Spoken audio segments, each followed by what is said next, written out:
à tous, bienvenue dans cet épisode de Je me lance. Aujourd'hui, Teddy Milama rencontre Henri Saint-Fleur.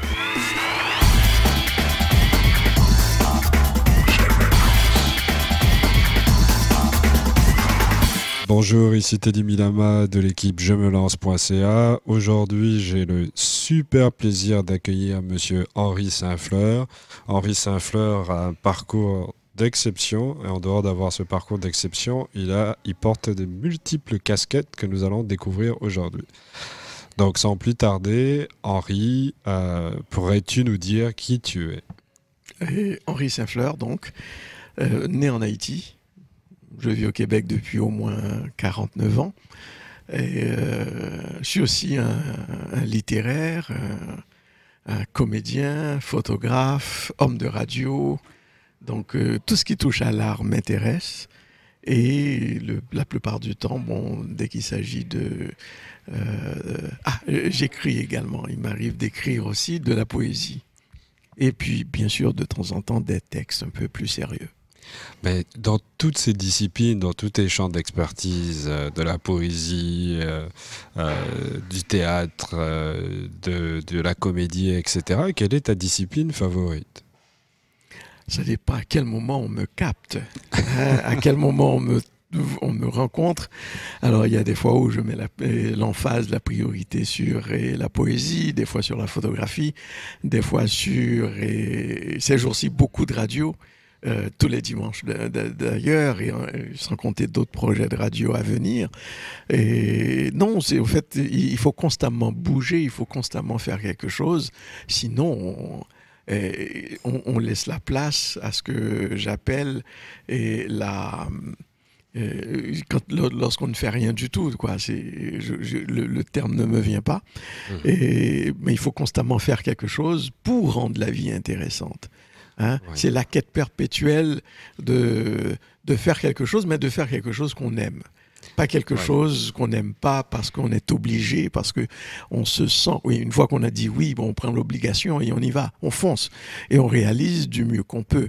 Et on s'assure que ce mieux qu'on peut soit de niveau ou de valeur et supérieur à ce que tout le monde fait.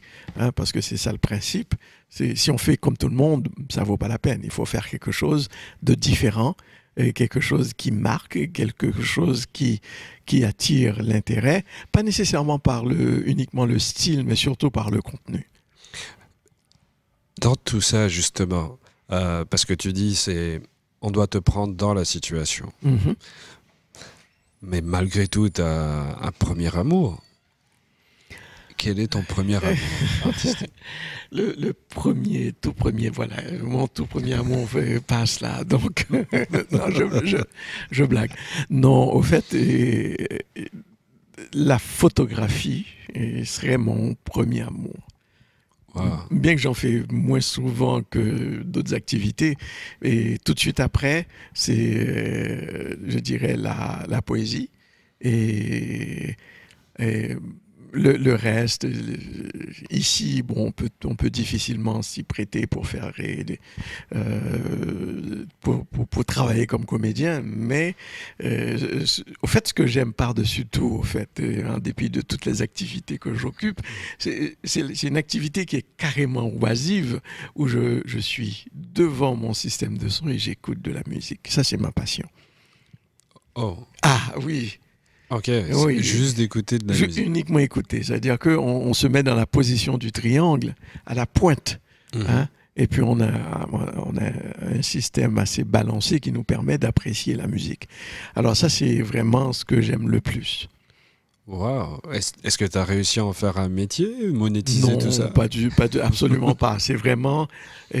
au fait, c'est un passe-temps qui m'a coûté extrêmement cher parce que, ça m'a permis, avec le temps... Et c'est ça qui est intéressant, c'est-à-dire qu'à chaque fois qu'on prend une passion, à chaque fois qu'on a un intérêt pour une activité, on développe une compétence. Et c'est ça qui est fascinant. Par exemple, je suis un littéraire au départ, sauf que quand je me suis intéressé à la musique et que je voulais écouter de la musique, alors j'ai appris un peu l'électronique. pour pouvoir comprendre. Et j'ai rencontré un monsieur absolument génial qui est à la retraite et je lui ai donné les consignes pour me monter un système de son. Hein, comme moi je voulais entendre. Donc il a créé pour moi 2 amplis, au fait un ampli à lampe, hein, avec des amplis qu'on utilisait pour le cinéma à l'époque. Les amplis sont aussi gros et les lampes sont aussi grosses que le micro qui est là. Et moi, je voulais quelque chose qui combine à la fois la puissance et en même temps la musicalité et la fluidité, tout en gardant ce qu'on appelle en anglais le prat, hein, et il faut que le rythme s'entende lorsqu'on écoute la musique. Et ça, c'est ma première passion, finalement. Donc, justement, en développant ces compétences dans ces différents champs d'expertise, puisque tu as l'air d'être un expert un mélomane à écouter de la musique et à pouvoir la savourer, est-ce que, justement, dans le développement de compétences, il n'y a pas eu quelque chose qui t'aurait poussé à devenir un critique ? Non, on écoute la musique pour le plaisir de la chose. On devient critique lorsque on n'est pas capable de créer, à mon avis. C'est peut-être dur pour les critiques, mais je pense que presque tous les critiques sont des ratés. Hein, sont des ratés dans le sens que... parce que oui, l'idée c'est de permettre à l'autre d'apprécier, d'avoir son approche. Alors, je fais souvent le débat avec quelques-uns de mes amis qui sont des littéraires eux aussi, et qui écrivent et qui disent tel type de poésie est trop facile, tel type de poésie est faible. Non, on prend l'écriture qui vient et on respecte l'écriture de l'autre. Bon, maintenant, il y a toujours moyen de dire, cette poésie-là ne nous plaît pas parce qu'elle n'est pas assez complexe, parce qu'elle n'est pas assez pesante, elle est plutôt fleur bleue ou à l'eau de rose. Mais toute poésie, on peut dire tout ce qu'on veut, toute poésie s'équivalent. Hein? Par contre, on peut choisir une poésie, ce qui est mon cas, c'est une poésie qui est extrêmement complexe. On commence à saisir le sens de ce que j'écris uniquement après quelques lectures. Et là, c'est même pas suffisant. C'est très intéressant comme débat, justement ta position quant aux critiques d'art ou à toutes ces personnes qui font ce métier-là. C'est quand même un peu fort de café de dire qu'ils sont des ratés. Non, c'est dans les disciplines respectives. Oui. Parce qu'en général, c'est parce que quelqu'un... Écoutez, on prend n'importe quelle critique. Non, c'est des gens qui ont une expertise absolument incroyable, très souvent. Mais en même temps, un critique de musique, c'est parce que probablement, à quelque part, il aurait aimé être musicien. Alors, comme il aurait aimé être musicien, il n'a pas réussi à percer dans le secteur, il choisit d'être critique parce qu'il a quand même une expertise assez fine de son milieu. Ok, parce que moi je le vois pas comme ça. Ah, en fait. D'accord. Moi, critique, c'est l'art, comment on va dire, c'est un exercice communicationnel. Et un critique d'art, dans une certaine mesure, il est là simplement pour dire à l'artiste ce qu'il a compris de la musique. Oui, mais le danger très souvent, c'est que le critique a tendance à prendre pour acquis et pire encore, de prendre pour seule vérité sa perception. Et c'est là que moi je trouve que c'est un peu terrible. Parce que, écoutez, on aime ou on n'aime pas en général. Oui, c'est bien de pouvoir expliquer et de voir des choses que même l'artiste n'a pas vues. C'est fascinant. Mais en même temps,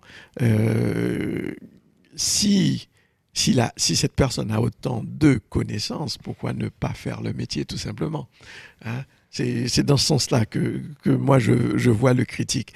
Mais ça ne veut pas dire, je connais des critiques qui sont formidables. Et c'est des gens qui sont d'une... quand je dis ratés uniquement dans le sens qu'ils n'ont pas réussi à percer le secteur d'activité, c'est tout. Ou ils ont choisi, sachant les lacunes, sachant que...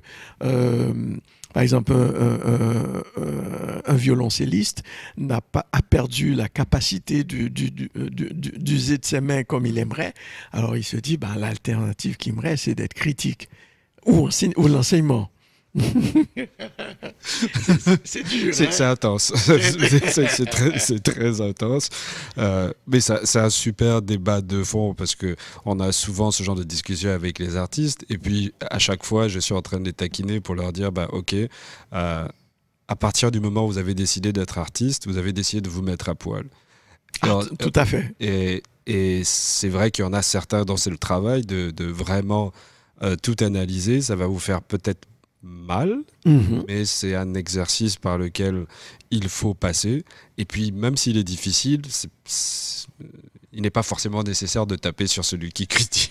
Non, au fait, c'est pas vraiment taper. Par exemple, je me rappelle lorsque j'ai publié mon premier recueil de poésie qui s'appelle Transhumance, il y a quelqu'un en Haïti, et c'est assez marrant, c'est-à-dire que je vis au Canada, j'avais mis les pieds seulement une fois en Haïti, et mon premier recueil, c'est un critique littéraire qui travaille pour un journal en Haïti, qui a décidé, il a trouvé le recueil assez intéressant pour en parler. Et ce monsieur, lui, alors que je ne m'attendais pas à ce qu'il puisse comprendre mon cheminement, mon travail, le concept que j'avais développé derrière, derrière mes mots, il a dit une phrase qui m'a fait plaisir et qui en même temps qui est absolument fascinant, mais cette phrase est lourde de sens. Il a dit, dans ce recueil, Henri Saint-Fleur a réussi à faire parler le silence. C'est quelque chose. Et dans ce texte, qui s'appelle Transhumance, qui est le voyage vers la profondeur de l'être, de soi, et pris dans le sens poétique que moi j'ai développé, alors que c'est bêtement un déplacement de troupeau. Mais de dire que littéralement ou littérairement, on préfère en faire un voyage, c'est fascinant. Ensuite, et vu que c'est un texte assez concis, et que lui puisse saisir les fois où l'auteur ne s'exprime pas, les transitions. C'est comme la musique. La musique, ce qui fait la force de la musique, c'est les silences. Qu'on le veuille ou non. C'est ce moment-là, c'est ce qui permet la transition de créer l'émotion, à mon avis. Donc, puisque on assiste à quelque chose de très particulier quand on réussit à trouver et à travailler pour comprendre ce que l'auteur a voulu dire. Et au fait, même s'il a saisi selon sa perception et non même pas selon tout à fait l'auteur. Mais il est arrivé proche. Et c'est ça qui est fascinant. Mais vous parlez de votre bouquin sur la transhumance. Comment ce voyage intérieur, vous l'appliquez dans le quotidien pour prendre des décisions telles que vous lancez dans votre carrière artistique? Comment ça s'est passé? Au fait, l'idée, c'est de déterminer au départ ce qu'on veut réaliser. Parce que si on se dit, on écrit pour le plaisir d'écrire, ou on fait de la photo pour le plaisir de faire de la photo, ou on fait de la radio pour le plaisir de la photo, c'est chancelant un petit peu. Il faut vraiment dire, je fais de la photo et je sais ce que je ne veux pas faire quand je fais de la photo. Autrement dit, par exemple, maintenant, toutes les photos sont photoshopées au maximum. Moi, je suis contre. Et ça n'a pas de sens. C'est-à-dire qu'il y a l'aspect atemporel d'une photo qui disparaît avec trop de Photoshop. Trop de retouches fait disparaître le côté permanent de la chose, le côté réel. Alors que on réussit... Oui, pour une couverture de magazine, je peux tolérer. Mais pour la photo au quotidien, et capter le moment précis où quelqu'un fait un sourire, où quelqu'un décide de ne pas sourire, et puis le regard est perdu, ou le regard est sévère, c'est là la force de la photo. Alors, si on enlève tout ça, les traits de la personne, où on satine un peu trop, on perd de la qualité, et ça, à mon avis, c'est inadmissible. Ouais. C'est une utilisation abusive de la technologie. On utilise la technologie pour qu'elle nous sert et non pas qu'elle soit le moyen d'expression. Mais tout à l'heure, vous avez dit quelque chose d'important quand on parlait de perception. Mais peut-être simplement que la perception de la beauté de la personne qui photoshopise est différente de votre définition de la beauté. Oui, tout à fait. Et ça, je le conçois facilement. Sauf que pour moi, photoshopper il y a une limite. J'utilise aussi Photoshop, hein, soyons clairs. Mais je ne ferai pas de retouche. Quelqu'un qui a un grain de beauté, j'estime que ce grain doit être présent sur une photo. On le fait pas disparaître.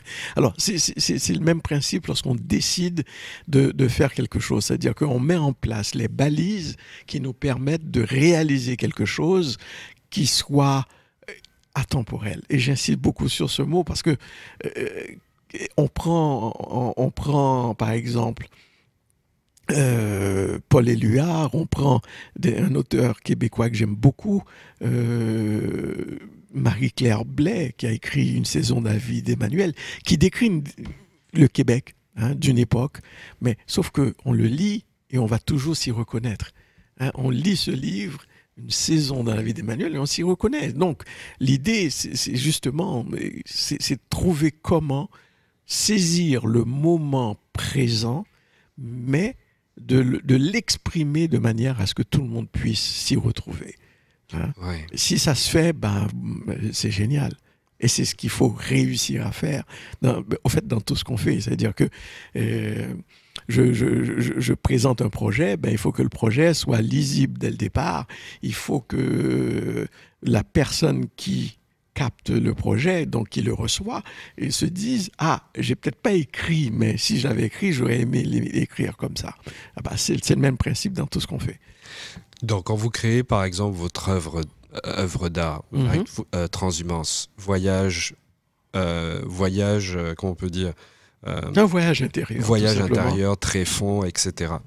Est-ce que vous pensez... En fait, c'est un voyage, pour utiliser le mot justement d'Éluard, c'est vers le moi des profondeurs. Autrement dit, on fait un voyage à travers soi. On essaie de se comprendre, et l'intérêt, c'est pas seulement de dire, bon, voilà, j'ai mal à l'âme. Non. Il faut tout simplement dire, je prends un exemple dans Transhumance, on parle de cimetière de gaieté. Est-ce qu'un cimetière peut être gai? Non. Normalement, c'est triste. Mais de mettre ensemble cimetière et gaieté, on va chercher deux mots qui n'ont aucun lien, et on leur donne un nouveau sens. Et c'est ça qui est intéressant, que ce soit en musique, c'est ce qu'on cherche, que ce soit en radio, on fait une émission, par exemple celle que je fais présentement, qui s'intitule Haïti autrement. L'idée, c'est pas nécessairement de présenter Haïti autrement, c'est de croire au départ qu'il n'y a pas qu'un Haïti, il y a de multiples Haïti, et à travers ce multiple, moi voilà ce que j'aime. Et ça devient extrêmement intéressant, et les gens vont y adhérer beaucoup plus facilement, parce que au départ, il y a l'amour pour cette vision-là d'Haïti, et en même temps, il y a cette passion pour cette vision. Donc à ce moment-là, on rejoint plus facilement les autres lorsque on prend le plaisir de parler de quelque chose qu'on aime, et qu'on réussit à susciter l'adhésion des autres. Ouais. Ce voyage intrapersonnel, parce que c'est quand même une histoire assez intime, quelle était votre intention au niveau, à partir du moment où vous l'avez réalisé? Quelles étaient vos attentes au niveau de la réception du public? Parce que vous communiquez. La réception du public fut extrêmement intéressante. Et elle fut... les gens ont adoré. Les gens ont estimé que c'était une œuvre qui valait la peine. Parce que, bon, il faut pas écrire pour que les gens aiment, par contre. Il faut tout simplement écrire, et puis les gens vont s'y retrouver ou non. Et lorsque les Transhumances, bon, j'envisageais déjà pour Transhumance une sortie incroyable, avec plein de rapports au niveau des médias, tout ça, et rien de cela ne s'est produit. Pourtant, l'œuvre a été commentée en Haïti, en France, dans plusieurs pays francophones d'Afrique et tout ça, et se retrouve même à la Bibliothèque internationale de Moscou. Hein? Alors, on se dit, oui, c'est intéressant, sauf que, bon, ça a été produit, c'est sorti, et puis les gens le découvrent au fur et à mesure. Et ce qui est fascinant, ce qui m'a fait le plus plaisir, c'est qu'un jour, je rentre dans une librairie, et que vois-je? Transhumance. Et c'était même pas une librairie, en fait. C'était un disquaire qui vendait livres et vinyles, et disques vinyles. Il y avait Transhumance. En vente. Hein? En vente. Mais c'était même pas une copie neuve. C'était un livre usagé. Donc, quelqu'un qui a lu, qui a dit, j'ai peut-être aimé, j'ai peut-être pas aimé, j'en sais rien. Et c'est pas important. L'important, c'est que lui, il a décidé de faire ce qu'on appelle un passage. Donc, il a décidé de le déposer là, il l'a vendu, il a rattrapé un peu les sous qu'il a dépensés, il a décidé, quelqu'un d'autre pourrait l'aimer aussi. Et c'est ça qui est fascinant. Mais qu'est-ce qui vous a donné le courage de vous lancer dans cette carrière artistique? Au fait, c'est venu tout seul. Tout seul, c'est-à-dire qu'un beau jour, je me suis découvert, un prof a dit, mais Henri, tu écris bien, tu devrais poursuivre. Je lui ai dit, peut-être. Mais c'est parce que je n'écris pas selon les commandes, j'écris pour le plaisir. Et pour le plaisir, j'écris quand je veux. Et ça, qu'on aime ou pas. Je me suis déjà fait reprocher que, lui, Henri, il écrit uniquement quand il... Oui, j'écris quand je veux, quand ça me tente. Et quand l'inspiration vient aussi, il y a ça.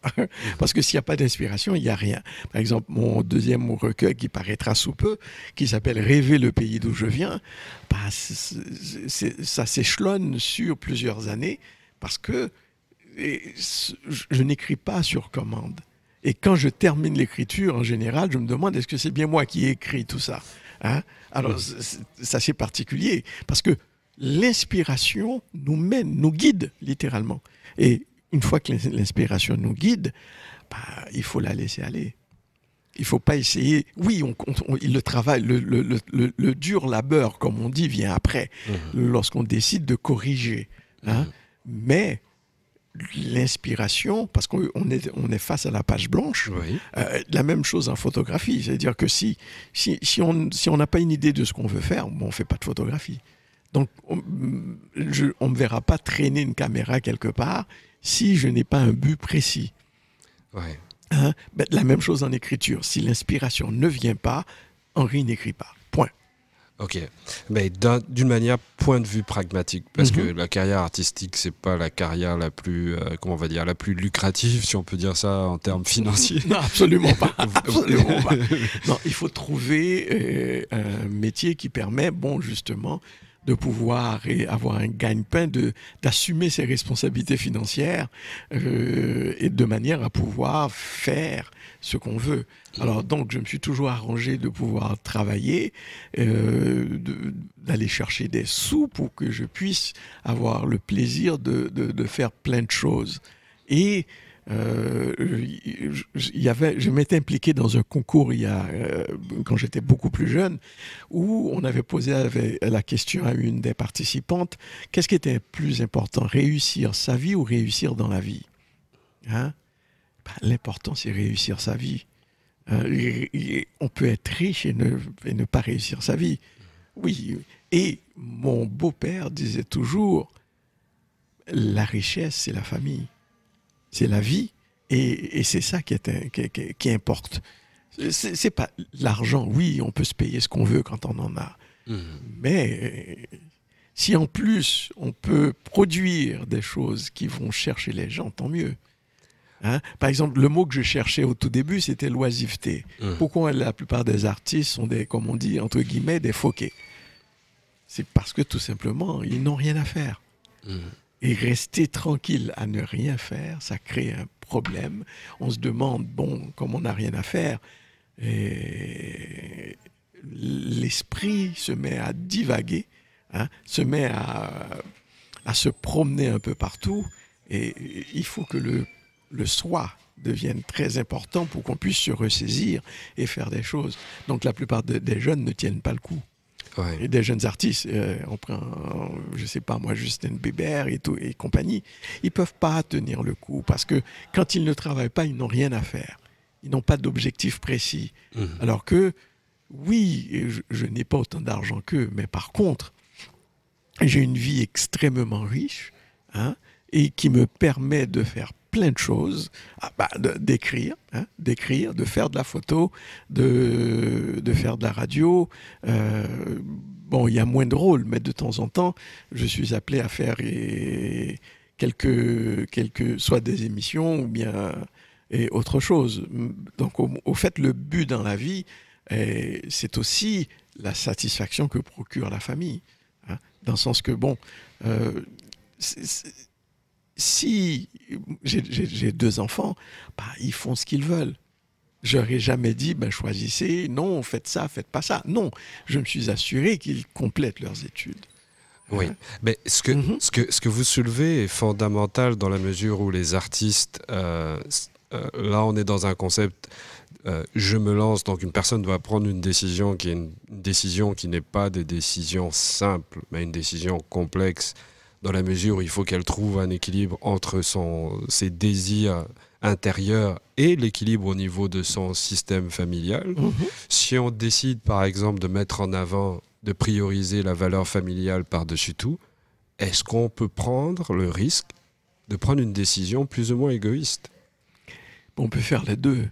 Okay. On peut faire les deux, dans le sens que, en fait, j'aime beaucoup prêcher par l'exemple. Mon fils, qui mesure 1,84 m à peu près, et qui joue au hockey, est un pianiste hors pair.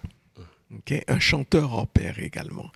Alors, il a d'abord débuté au Petit Chanteur, et bon, moi, je rêvais pour lui d'une carrière artistique et tout. Et puis, un beau jour, un enfant pour lequel j'ai acheté un piano à queue. Hein.